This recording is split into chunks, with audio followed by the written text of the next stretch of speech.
All right.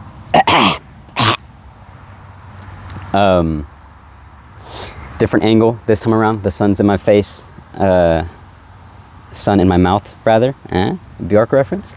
No, because if I had it the other way, it'd be too bright on y'all. I'd rather it be bright on me than y'all. So, but yeah, May, kind of a tough month for me personally, and a tougher month for this video because I didn't really watch a lot. Just kind of existing sort of thing, right? Doing stuff, but let's get through it, and then I think at the end I'll kind of just blabber about things. But yeah, because truly this month, like, I only watched like 2 new movies, and that was it. And then I just got super obsessed with some older movies, just like rewatching a bunch of like kid stuff, really. But yeah, so one of the new ones, watched the movie Whistle, came out 2025, but it's weird. So starring Daphne Keane. That's her name. Yeah, Daphne Keane. I'm like really close to you. There you go. Starring Daphne Keane. But I don't mind it on the whole. It's just very familiar territory. Kind of has like a Final Destination type thing to it. Has sort of like the countdown effect.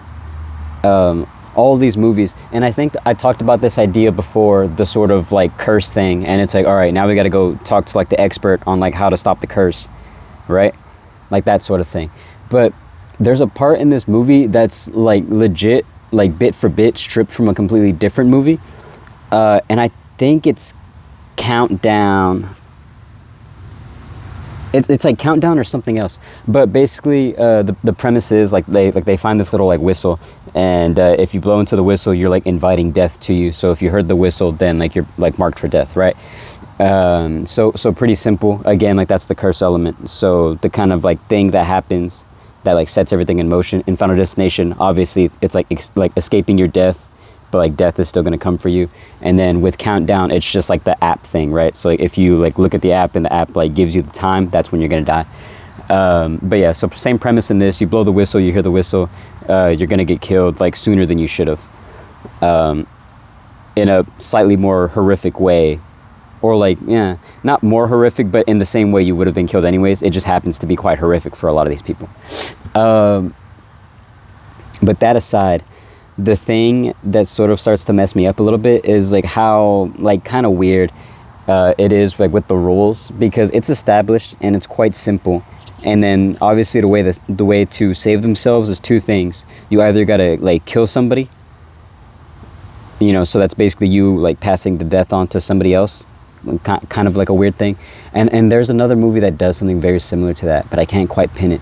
But this is what was making me like not upset necessarily, because I was still enjoying the movie, yeah.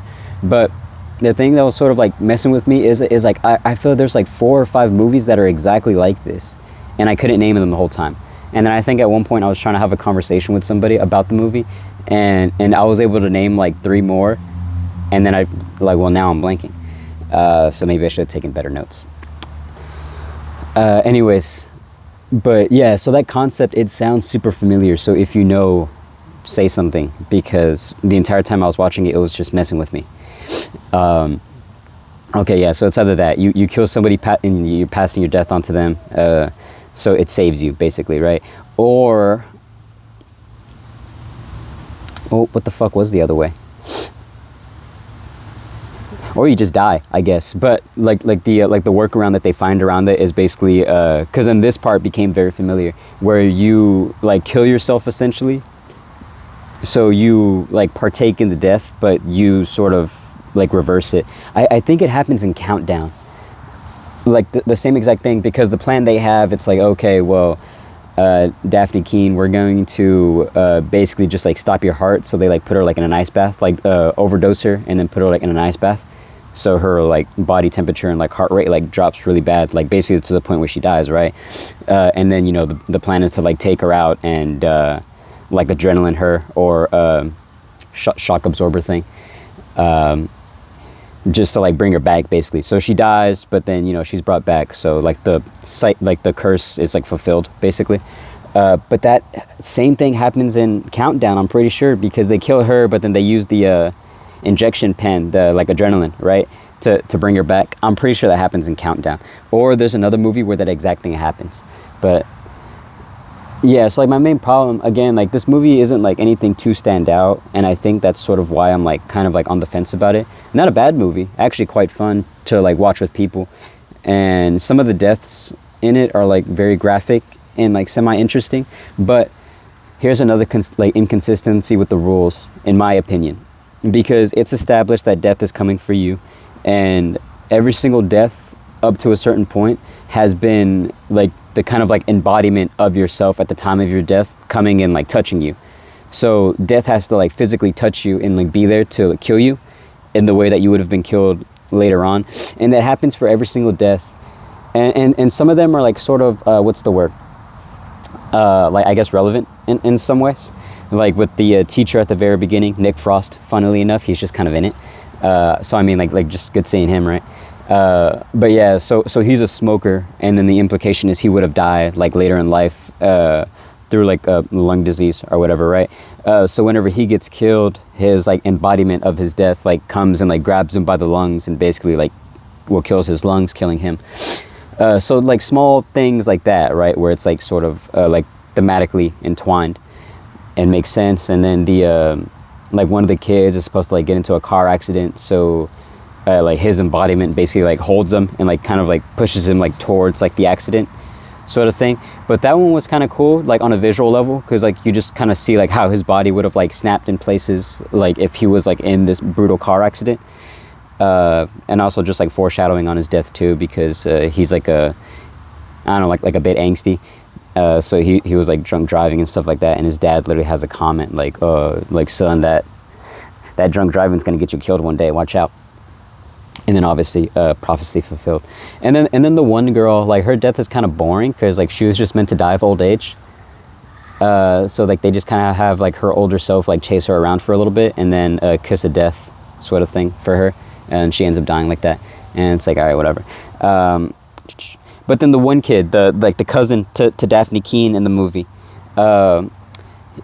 he works at like a steel mill or something like that, and like for his death he was supposed to like fall into like a compactor thing, so pretty brutal. But then him dying makes no sense because he literally just like kind of disappears like into a mist. Like his embodiment, well I mean like his embodiment technically would have been like disintegrated from the compacting, but still I think there needed to be something that worked a little bit better than him just kind of disappearing in the air. Kind of cool like on a visual level, very creepy, but it just didn't seem like it fit, because he's the one character who like sort of realizes that, okay, I'm gonna have to kill somebody so I can save myself, and he's like quite committed to it initially. So he goes to kill like the kind of like antagonist of the film, this like drug dealing faux what do you call him, like pastor type guy, but he basically like sells drugs to like the kids that he's like kind of like fostering in his like little church or whatever. So you know, to the cousin it's like, okay, this guy's the bad guy, I'm gonna go kill him, so it's sort of like a win-win. I get to kill the asshole of like the small town that we live in, and I get to save myself, you know.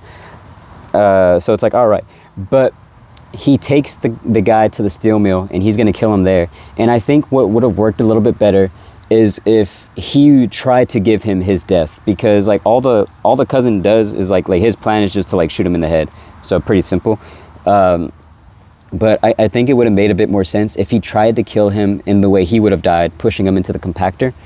But then, you know, maybe when he was like talking to him for a little bit, he kind of has this change of heart and he's like gonna say, okay, this is actually wrong, I'm not gonna do it. And then as he's like untying the pastor guy obviously flips out. So like, you know, maybe they get into a little bit of fight, and then the pastor guy pushes him into the compactor, so like the death cycle is fulfilled, and it makes a bit more sense than him just disappearing in the air.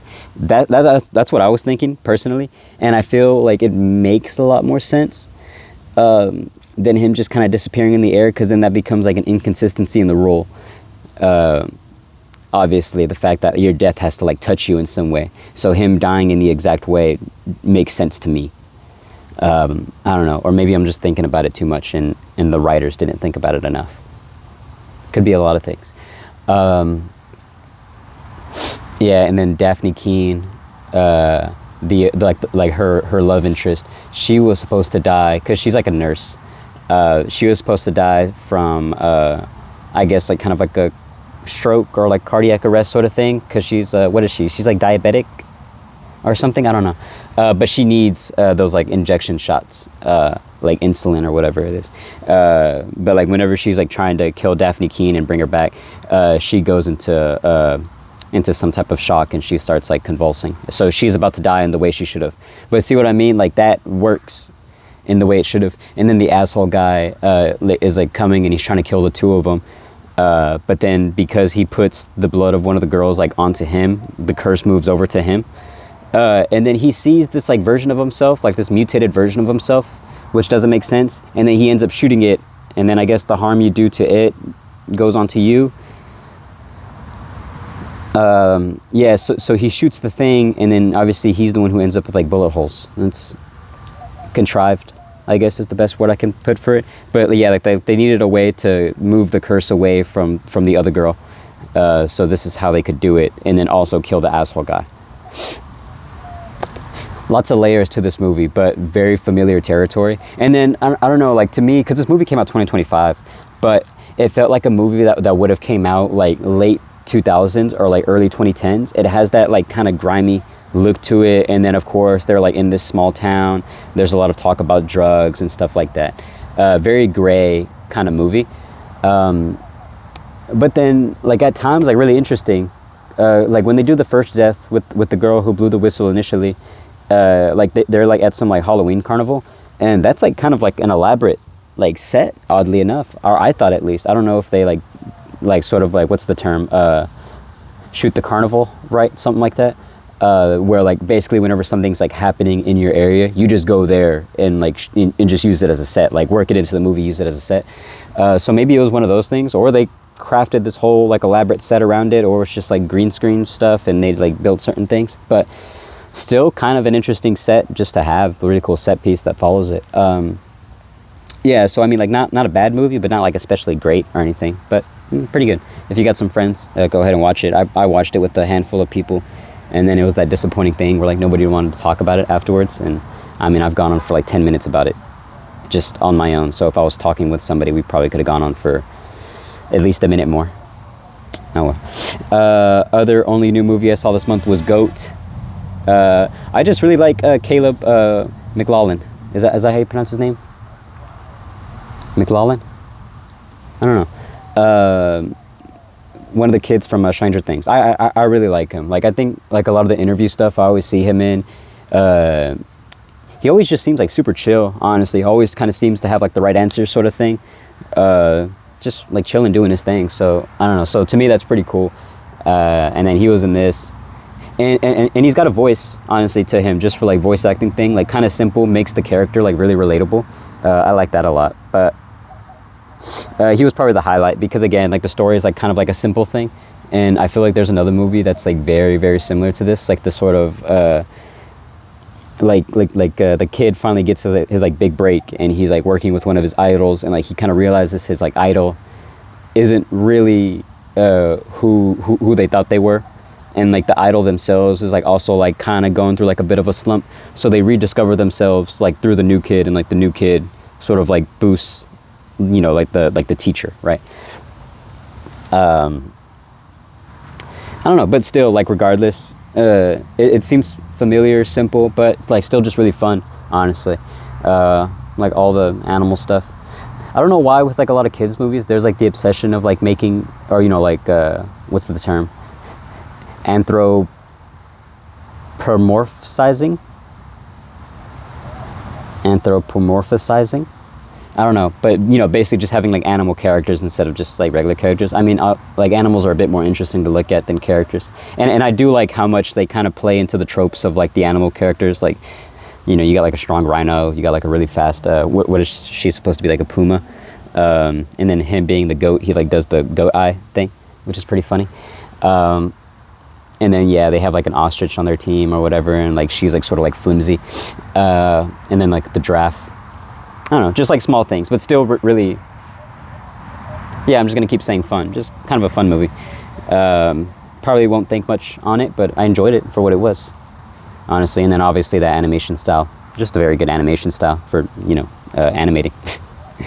But I got caught up watching like a lot of kids movies this month, just because I have like nieces and nephews, and I'm situated in the living room, so they're always watching movies and stuff, which I don't mind, because I like watching movies, and I like watching movies with people. So it was nice, like, for the company. And sometimes I would just sit there and watch what they're watching. But watched a lot of Home, and Home was pretty good. I like Home. I like Rihanna. I like a lot of the songs in it. Like her own personal songs, but like just some of the other stuff. Like the themes and all that are, again, like pretty simple, but like quite nice, sort of like about a humanity and emotionality, and how that's like so important and core to obviously like us as people, but like to all sorts of things, right? Because like with the Boovs, they are this kind of like unfeeling culture, like they don't really care about one another. And then O is the outlier, where he has all these emotions in him. But then there's a sort of irony to that, like them being so detached from emotions, considering how emotive they are. Like their skin changes color whenever they're like processing certain emotions. So they're quite like an emotive race, but they, just like compact everything, right? And they only try to be like one type of way. No, but good movie. I like that one a lot. And then even Sheldon voicing O, quite a good voice actor, honestly. Really wouldn't mind him just voice acting stuff. And I don't mind the guy either. He actually shows up as a cameo in a movie I'm going to talk about here in a second. But yeah, I watched a lot of Home. I was watching Mulan. Love Mulan. A lot of the songs. I like the old like Disney Pixar, or not Disney Pixar, but just like the Disney princess stuff. Some of it tends to be really good. Like it's probably like this and like Princess and the Frog for me. And probably like my top two. And then another one I like. Tangled, probably. Yeah, probably Tangled. But I guess fitting in line with that, watched Wreck-It Ralph as well. And then obviously in the second one, they have that whole like Disney princess thing, bit. Whatever. But Wreck-It Ralph, really like the first one. Not the biggest fan of the second one. The second one has moments, but like on the whole, like, not too caring for it. What else? Just like kid stuff that I was watching a lot of. There's probably a couple other ones, but I can't think of them right now. But yeah, like they'll just have like certain movies on like repeat for the nieces and nephews, or my siblings will have the movies like in the background for their kids. But yeah, so I'll just sit there and watch it sometimes. But just me personally, really attached this month to the Muppets. The one from 2011 with Jason Segel. Really attached to that movie. And I guess I'm just kind of like on a Jason Segel kick because of End of the Road that I watched last month.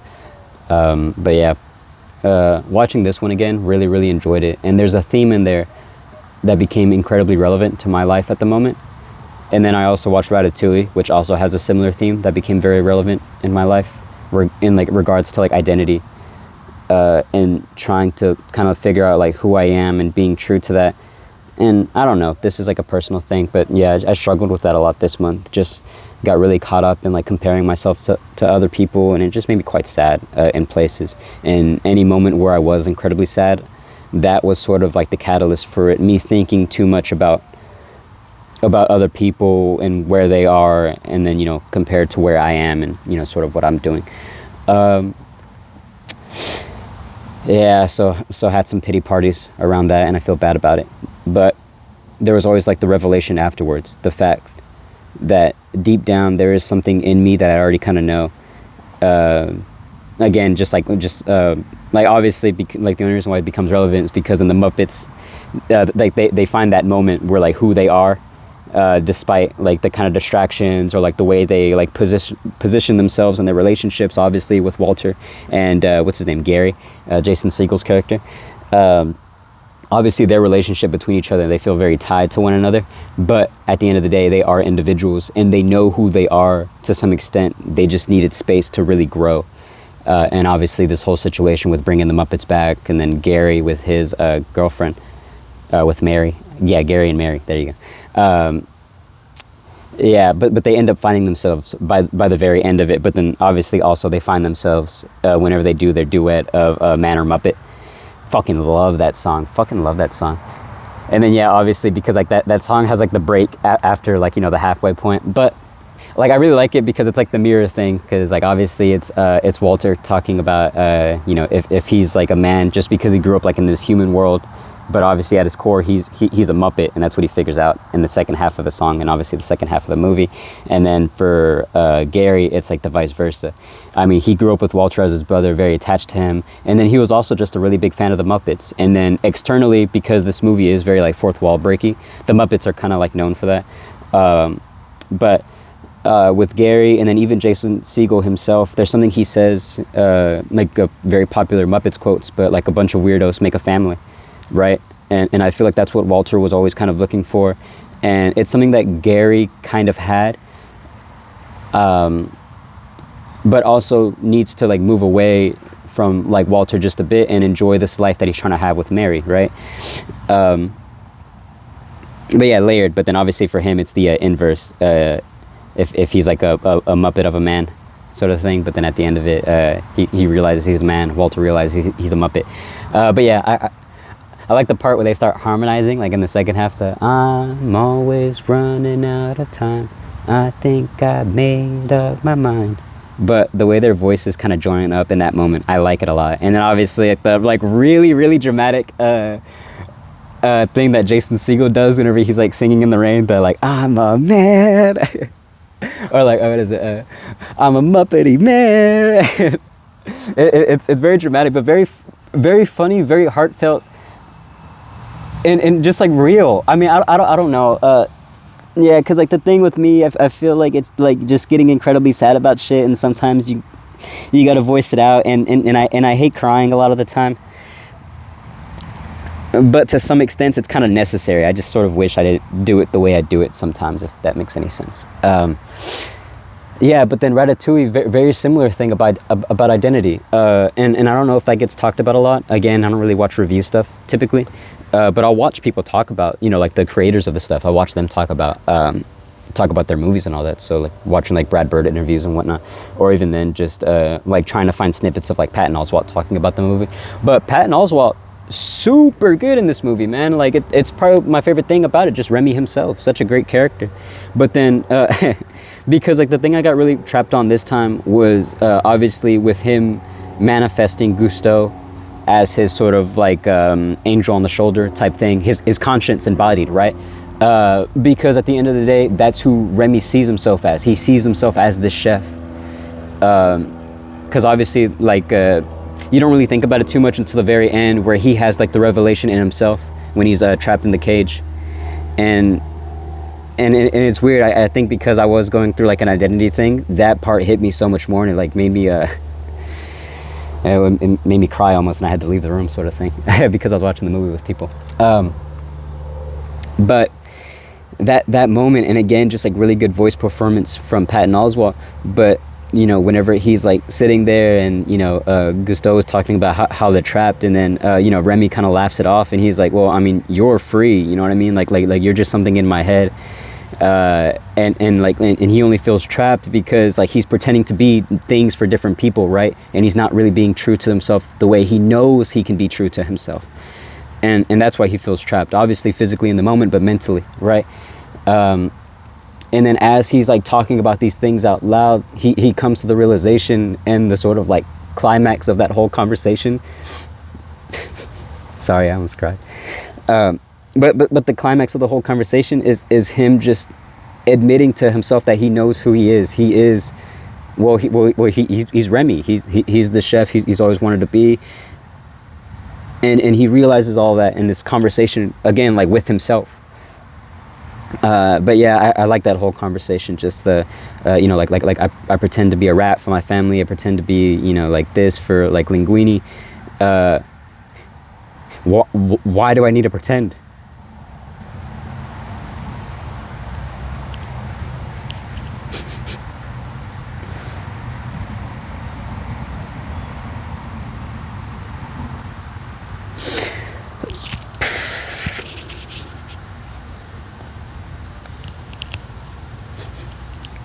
Simple.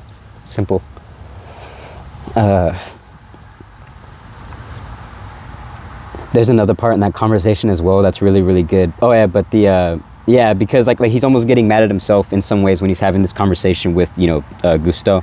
Uh, you know, like you only tell me stuff I already know. Again, because it's like already in him. Like Remy knows these things about himself, but of course, like the struggle with a lot of people, and obviously extension struggle with me, is I just forget it sometimes. I just kind of lose track of who I am in places. So when I am just like overthinking about certain things, I'm coming up with the answers, and the answers are obvious because, you know, they're in me and they're core to me. So I just sort of know what I have to do. It's just a matter of like actually doing it and continuing to stay true to myself. And, you know, obviously in Remy's case, him staying true to himself. There's some parts about the conscience thing that I like a lot, because obviously in the very beginning, you know, like whenever he first manifests Gusto, you know, he's like kind of sitting there, and Gusto starts talking to him, and he's like, oh, like, why are you so sad? And he's like, oh, well, it's because like I'm lonely and like this and that. And then they have a conversation, or like the conversation sort of evolves, and then Remy sort of asks, is like, oh, well, like why are you here? Like, what are you doing here? Like, you're supposed to be dead. And he's like, well, like I'm only here because you're lonely. Like you're like creating the things you need in your life, you know, to like fill some type of void. But then obviously like just like a small thing as well, a small little detail that I like, whenever Remy is like, you know, like after he like loses track of his family and he's like in the sewer like reading the book, he's literally on the page that's like showing all the positions in the kitchen. And then whenever he is like on the rooftop of Gusto's, the restaurant, and, you know, Gusto is like kind of egging him on. He's like, oh, I'm pretty sure you know everything going on here, right? But again, it's this conversation he's having with himself. Remy's testing himself and his knowledge of the sort of culinary world. So it's really funny because like that little detail, which doesn't really get brought up, becomes relevant later on. Like Remy only knows that information because he picked it up at some point. And again, that sort of ties into the identity thing. Remy, at some core, knows who he is. It's just about discovering it for yourself and saying it out loud and admitting it, and then, you know, following through with it. Sorry. But then relevant again, I watched the TV show called Bait with Riz Ahmed, which also ends up being about identity. And I feel like with Riz Ahmed, him being the sort of like multi-talented artist, because he does music, and this movie has like a bit of, or TV show rather, this TV show like obviously just has like bits of him in it. Like obviously it's about like a Pakistani British person dealing with like racism on like a large scale with him being an actor. And then there's like small facets where like he's like trying to do like music stuff to like promote his acting or whatever. But yeah, super complex, super flawed character, no doubt. But I appreciate that because, you know, people, I mean, speaking just for myself, are incredibly flawed, and they do shit sometimes they don't really mean because they're struggling with stuff and they don't want to tell people they're struggling with stuff. And then it all kind of comes out in violent ways, and well, not violent, but, you know, very expressive in emotive ways, and that's not always a good thing. But yeah, so I mean, this character was just sort of resonant. He's just like trying to find himself, and it's funny because I think the show takes place over like a handful of days, but man, things like spiral like very crazily. But yeah, it's like a super what's the word, like it just never stops, and it kind of fits in because like his character Shaw is like this like super like anxious person, and he's like trying to do all these things, balance all these relationships, while also trying to do what's true to him. It's a very funny show as well, quite surreal in moments. But then also quite nice in moments whenever like, cause like there's parts in the show where I'm like, dude, Shaw, you're like fucking up right now, you know? But by the end of it, everything kind of works out for himself, and he's able to find himself through this like fucked up week that he was having. Yeah, so great show. But then also shout out because, his ex-girlfriend in the show, I forgot her name in the show, but the actress's name is Rita Aria. But she is from the movie Polite Society. She's the sister in Polite Society, which I talked about last month, I believe. I mean, a beautiful woman, that's all I'm going to say. But yeah, just kind of nice seeing her because I recognized her, and that was about it. But yeah, so watched that. Watched the TV show Rooster, the new HBO show with Steve Carell as the main character. I like the show a lot. And I mean, like, watching this show made me really understand why people like TV to begin with. Like, you know, long form storytelling with complex characters, right? And you definitely need like a lot of time to develop these characters, because I mean, again, like this TV show, it's like rather simple. It is just talking about like complexities of people and complexities of like relationships, right? But very beautiful and simple in moments. And something about this that I really, really liked, and then I'm assuming it's just because it takes place like in an academic setting, like it takes place like in a school or a college, university. So all of the people are very mature, but they're just dealing with shit, right? Very like heavy stuff, just like breakups and, again, like relationship complexities, like sort of like trying to find out who you are at like older ages can be a bit weird. But the thing I like about the writing a lot of the time is like it's very direct and straightforward. Like they talk in ways that seem kind of bizarre to us, because obviously like we're all just like kind of like masking things, right? We don't say the whole truth. And this, despite how like straightforward they are, there's still like a lot of confusion in what people say, and then obviously confusion still because of what they end up doing, right? These like kind of contradictions with what they say and how they act. But then in moments where they're just conversating, they are very honest with one another. So I like that a lot. Honest with like their intentions, and just honest with intentions, I suppose.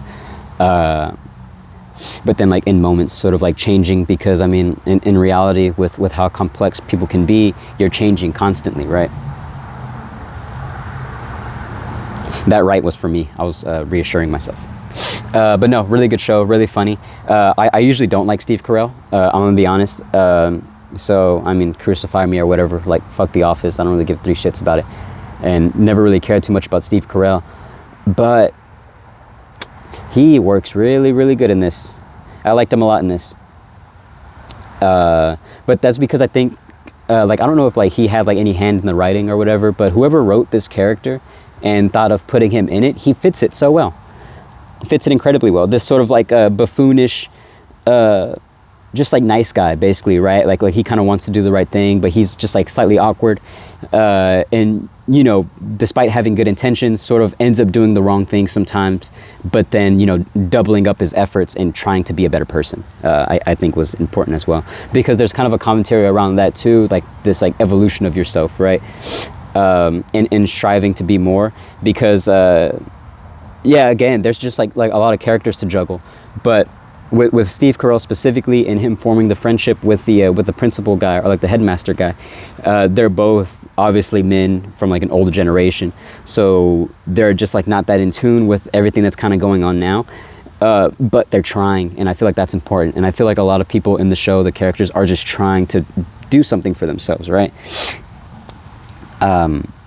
But yeah, just really good, really funny show. There is one moment that's like very obviously like kind of improv on Steve Carell's part, and that part wasn't very funny to me because I just thought it was improv. I was like, oh, they just like gave him like a couple minutes to riff, and they're just gonna use it. Yeah, so not particularly funny, but on the whole, very funny show. Quite serious at times, quite sad in moments, but very good, very good. Sorry, it's like really hot too, the sun. And I'm out of water.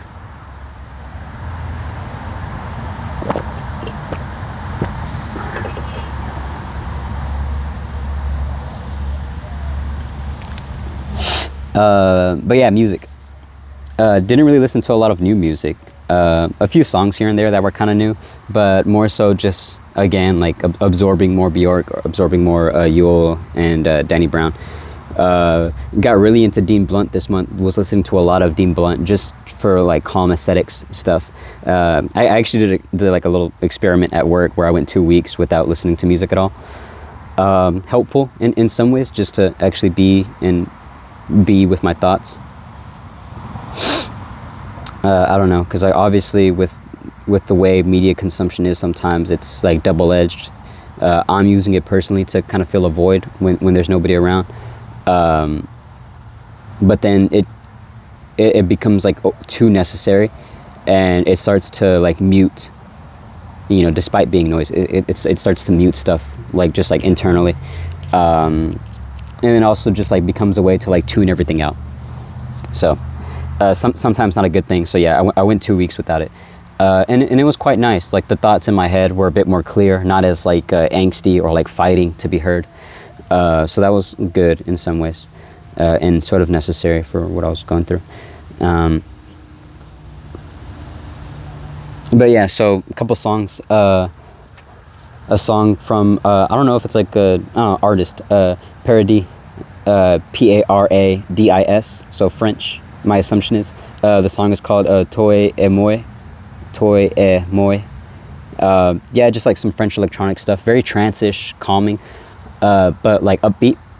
My sister told me about this song, so shout out to her. This is a song I got from the show Bait, actually, just because there's, oh man, like the thing with Bait that I think would have been really interesting to talk about now that I'm thinking about it again is like a lot of the racism stuff, because obviously that's like a huge part of like Riz Ahmed's like identity as like an actor. Like me like watching interviews of him, or just like seeing like a lot of the stuff he's made, like that's like such a large message that he wants to get across, this idea of racism and the fact that he's kind of living in between two worlds with the identity thing again, right?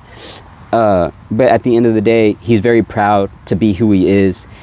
But obviously living in Great Britain or the UK or whatever, lots of racism there. And again, it's funny, I was just talking about Dean Blunt, but Dean Blunt talks about the same thing since he's like a black guy in the UK.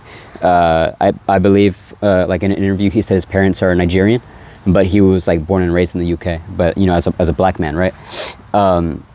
So again, just like super complex emotions regarding race that seem to be consistent in a lot of the stuff that I was listening to and watching. But yeah, but for the both of them, like them expressing themselves despite the looks, right? I don't know, like I think that was also important, and then also important for me too, just in staying true to myself and trying to be who I am to the best of my ability, without being so concerned about everybody else, without being concerned about comparing myself to other people. I just need to get better at it. Yeah. I feel like there's a lot more to talk about Bait in terms of like the racism thing, because that's like such a huge part. And then there's a beautiful moment at the very end where, because, yeah, I'm just going to talk about Bait again. Sorry, I'm going to go back, but then I'm going to backtrack to the music. But yeah, so with Bait, like a huge part of it is like he is like an up and coming actor, but like the whole premise is that he's using social media as like a tool to like get himself to be James Bond. So like he went in for this audition, but he's like trying to hype it all up through social media. But then it becomes like a lot, because then there's like this like, again, just like all of these eyes on him. He to like the UK general like public is just some, well, like obviously like the racial term is packy, right? Kind of a fucked up thing. But there's like a lot of self-loathing that Shaw has as a character, like a kind of like embarrassment he feels for being who he is, and then like this type of embarrassment about his like surrounding and stuff like that. But like core to him, like that's who he is, and he like has to like find that and accept that. And like no doubt he's still very proud of like where he comes from and stuff like that, but it more so becomes that fight of having to prove yourself to everybody else, right? And that's where the struggle comes from, I believe. And then obviously for him too, just like trying to prove himself in some way, like prove himself as an actor, but also prove himself as a person in everybody else's eyes. But yeah, great moment at the end where he goes back in for the Bond audition, and like well he gets the part first of all, but then whenever he's doing the like the name's Bond, James Bond thing, like he does that, but then he does a second take for himself, and he says his full name. I'm blanking on it at the moment, because the whole movie again, there's like an embarrassment he has about being who he is. So like that's why he just calls himself Shaw, since it's easier to pronounce than his actual full name. But then at the very end of the show, he says his full name for like the camera, for the world, right? Great moment. But yeah, back to music. Yeah, but the song is called Bit by Sophie, but it's sort of like a club thing, super upbeat and fun, but it has that sort of like a twist to it, just like a kind of cultural twist that I don't know nothing about, so I'm not going to make any comments about it, but it was quite nice to hear, honestly, and I liked the song a lot, had a lot of energy. Listen to a song called Kitty by Lil Nina, Lilnina, just like a hyper pop track, again, just like high energy, and the song is called Kitty. So there's like a lot of these like meows, like meow sound effect that's like kind of like throughout the track. But yeah, sort of a fun track. Just again, like kind of into hyperpop at the moment because of the Danny Brown thing. One of my friends was telling me of a hyperpop artist, which I checked out, and now I'm blanking. I sort of wish I wrote it down to shout it out, but I mean, if he listens to this, I mean, like, shout out to you, bro. Obviously more Yule got into the song called Tints, which I don't know, like, shows up anywhere, but it's on YouTube Music. Sort of like ambient track, sort of nice. Lots of like humming and, you know, pauses, but very good, kind of needed. I like songs like that. There's a song called Untitled 2, and I'm blanking on the band name or the artist name, but I like that song a lot. It feels nostalgic in some ways, and in the way this song Tints does by Yule. Nostalgic in some ways and peaceful. It's the sort of stuff I like listening to when I go on walks, or like if I ever stop somewhere and the song happens to play. It's when I feel most at peace. When I feel most myself, right? But then also I was listening to a lot of Evangelic Girl as a Gun, which I said before I don't like the whole way through. There are select tracks that I really, really like a lot. So those tracks I just got really absorbed in. But with Yule's music, I just like listening to it all the way through, since, you know, I just like listening to albums mainly. Singles and stuff are good, but I mean, there's a purpose to like songs, and I feel like songs, in order to gain their like maximum like purpose, you have to listen to it in the album. That's just me personally.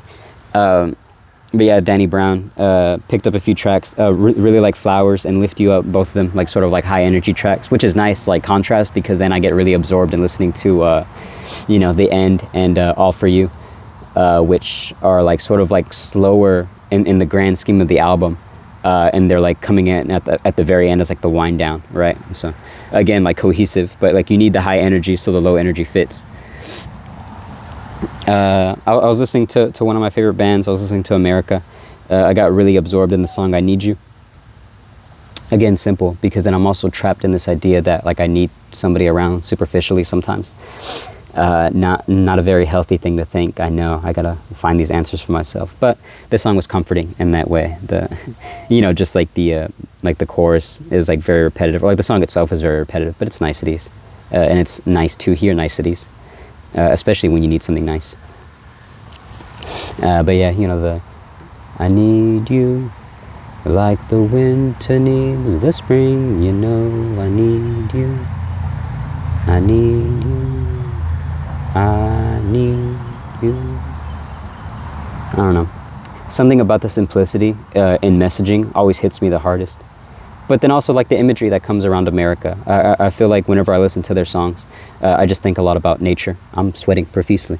Just thinking a lot about nature, typically. And they have a lot of lyrics pertaining to nature and the sort of beauty of nature. And then that obviously makes you extend to like the beauty of people and the beauty, or like the idea of beauty in relationships and whatnot. Because then the other lyric I like too is like, you know, I need you like the flower needs the rain. Simple, nice. Listening to Kaneko Ayano as well. The song I really liked this time around was Hana Hiraku Made. Very easygoing song. This is off like the bass version. I know I talked about, I think last month, the Hitoro Neri versions, the sort of like acoustic versions, right? I butchered the pronunciation of that word, sorry. But this one just like has like a very like high energy like guitar, and she's just like singing her heart out in this one, so I love her for that. Again, like have no clue what she's saying, but it sounds very expressive, and I enjoy it a lot. But yeah, like I listened to the bass version, so there's a lot more like instrumentation in the background, but it just sounds like super upbeat and happy. But I guarantee you she's saying something about a type of like yearning or longing, perhaps. I don't know, just sort of how I feel about it, but still generally happy. I was listening to some music with my brother, and he put me onto this track called Microphone Fiend by Eric B. and Rakim. Just like older rap stuff, just because I've been into that lately. I mean, last month I was talking about the song Wishing by Edo T. So like old school rap, and like we were listening to some like MF Doom, so this became relevant. But yeah, good track. very low key. Again, that old like hip hop flow is like just really interesting to me. Honestly, I fuck with it. Something again just like nostalgic about it, maybe just because it's old, but sort of like calming, and you're able to like hear every single lyric, and there's like so much like fun wordplay that's like always there. So respect to that. Again, listening to Bjork still, I really like the track Domestica, which apparently was like an off track from Vespertine, and Vespertine's my favorite album from her, so it kind of makes sense why I like this track a lot. Another track called Sun in My Mouth, which again is off Vespertine, but I was listening to the recomposed version. The thing I like about this version, especially when I'm wearing my headphones, shout out to my friends for giving me good headphones, but when I'm wearing the headphones, it's funny because like the sound sort of like bounces around you, and whenever she's like, you know, singing certain parts of the song, you hear it in different parts of your ears, and sometimes more like internally, like around your third eye. But yeah, I love that track a lot. Love Bjork's voice and a lot of her instrumentation for songs. But yeah, that's basically how all three of these are. Domestica, Sun in My Mouth, the recomposed version, and then Desired Constellations off of Medulla, which I tried getting into. And it's a very strange album. I like it, not like in a pretentious way. I just like it because it's like more Bjork, basically. But this song Desired Constellations I really liked a lot, just because it's like more accessible in the grand scheme of the whole album. The whole album is strange in the way I'm trying to perceive it, because it's like super experimental. There's a lot of like vocalizations like from the throat, and like a lot of like heavy breathing mixed into the tracks, so it's not that digestible, I think, to most people, and definitely hard to digest in some ways for me, but I just kind of enjoy how weird it is. But then this song is like sort of like easiest to get into, but it doesn't have as like many plays as like some of the other tracks do. But I like this song a lot. Very calming. Love her voice, obviously. And then I was also just listening to Homogenic a lot, because I said I was kind of lacking with that album. But it's growing on me, honestly. So I mean, if you really want to get into Bjork, just listen to her first 4 albums. Listen to Debut, listen to Post, listen to Homogenic, and listen to Vespertine, and you'll probably be a fan by the end of it, because there's a lot of good tracks there consistently. Just some artists, or just like quick songs I want to shout out. Want to shout out Ribs by Lord, because I was listening to the other day, and again, just kind of a fun track, and I was just walking around singing to it. Sort of like a nostalgia element to it, and about like being surrounded by people and by friends, and just laughing till your ribs fall off, sort of thing. Mortal Man by Kendrick Lamar became incredibly relevant this month for me. And like whenever I listen to that song, it's weird, there was like signaling from the universe, because like I was listening to it at one point in the month, and I was like, man, I forgot like how fucking real this song is, just because I was listening to Pimp a Butterfly all the way through, and obviously this being the final track, it hits a lot harder, and like no joke either, I get goosebumps every time. No, I get goosebumps whenever I listen to the song, just because of that lead-in from I, you know, like after he's done calming down the crowd. So I'm gonna dedicate this one verse to Oprah on how the infamous sensitive and word control us. A lot of artists gave her an explanation to hold us, but this is my explanation straight from Ethiopia, you know. But then at the very end, whenever he's like closing it off, Kendrick Lamar by far realest, you know, alive. But then like that lead in, the sort of like vocal choir that's like bringing us into the final track, and like the way the instrumental like starts playing, and then it's just like Kendrick just like on the beat, yeah, you know, just like the simple like working himself up to say what he needs to say, right? The ghost of Mandela, hold my flow, stay propelling, let these words be your earth and moon, you consume every message.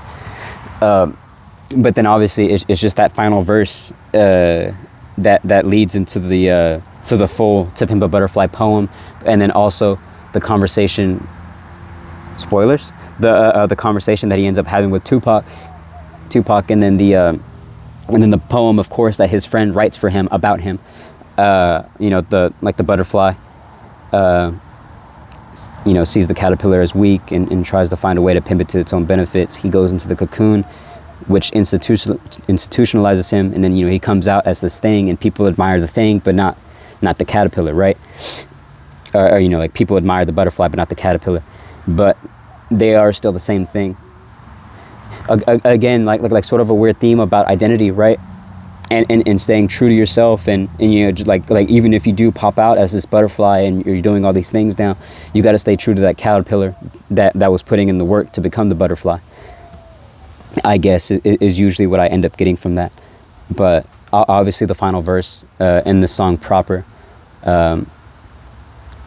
it's weird because whenever I think about it, I just want to sing the whole song almost, or rap along the whole song. I've been wrote off before. I got abandonment issues. I hold grudges like bad judges. Don't let me resent you. That's not Nelson-like. Want you to love me like Nelson. I went to Robbins Island analyzing. That's where his cell is, so I can find clarity. Like how much you cherish me. Is this relationship fake or real as the heavens be? See, I gotta question it all. Family, friends, fans, cats, dogs, trees, plants, grass, how the wind blows, Murphy's Law. Generation X, will I ever be your ex? Flossed off a baby step, mom by the mouth of pit and paws, put me under stress, crawled under rock, ducking y'all. It's respect, but then tomorrow, put my back against the wall. How many leaders you said you needed, then left them for dead? Is it Moses, is it Huey Newton, or Detroit and Red? Is it Martin Luther, JFK, shooter, you assassin? Is it Jackie, is it Jesse? Oh, I know it's Michael Jackson. Like that shit, like whenever I first heard it, like my mind was actually blown. I was like, wow, like and it's weird too, because like with the flow of it all, so much is said, like every single line you kind of have to dissect. But then obviously that Michael Jackson line, it becomes relevant, just because of the movie that came out not so long ago. But then obviously all this news surrounding Michael Jackson, and I mean Michael Jackson is always like such a heavily talked about person, and I'm sad he's gone, even though I didn't know him, obviously, because I would have been very young, obviously. But Michael Jackson as a figure means a lot to a lot of people. It means different things to different people. But I feel like he was a very pure person, and it sucks because it's something else like Kendrick talks about in like certain interviews. But like the sort of sadness and people trying to like drag down people like within the communities, right? And how people try to like drag down their own leaders. And you just got to kind of stay like true to certain things, true to things about yourself, sure, but then true to like the things you believe in. There's that line that Tupac has whenever they're having the interview, but he says, all good things come to those that stay true, and that's some real shit right there. And again, just something I need to be mindful of a lot of the time. Again, just stuff, just in my own head stuff. And as fun as it would be to like talk about Dean Blunt, I don't know, I feel like I talked about him quite a bit, but my favorite project from him is still Soul on Fire, a very short album, but that kind of has like the most him in it, him like actually, I assume it's him like kind of singing, but yeah, like certain tracks in that love a lot, and then yeah, like I was just watching interviews of him. And then obviously like the people that he works with, Joanne Robertson, is that her name? Yeah, Joanne Robertson, I believe. And then Elias Rottencroft. I believe it's Rottencroft, Elias something, and then Joanne, definitely. But yeah, the two of them, just like hearing them and like their like artistic perspectives, and then obviously hearing like Dean's blunt like artistic perspective. Profound dude, honestly. And also just like really calming voice. Something about like the way he speaks, it's like, I mean, like super straightforward, and everything is like kind of calculated, so it comes off incredibly clear. Yeah, but that was May, honestly. That was May. Up, down, all around type stuff for me personally, but we got through it. There's something I recorded that's only going to end up being for me, but there's like maybe like 10 or so minutes where I'm talking about something that I think is relevant to the identity idea that I've been talking about. So maybe I'll like pluck that and just make it its own thing. But yeah, I honestly do hope, for the people who do watch these all the way through or like listen to it in the background, I appreciate y'all, honestly, and I appreciate my family, I appreciate my friends, and I mean, like, I know I kind of do shit sometimes, and like I'm not making excuses for it or anything like that, I just know I'm kind of difficult sometimes. Yeah, so I'm just appreciative of, you know, the people I have in my life. And then obviously the potential passerbys, thank you, I guess, for watching and hearing me out. Say what you want to say in the comments. If you got anything to say, that is. Not forcing you, but I don't know, the conversation's nice sometimes, right? But yeah, to everybody, and then also to myself, take care.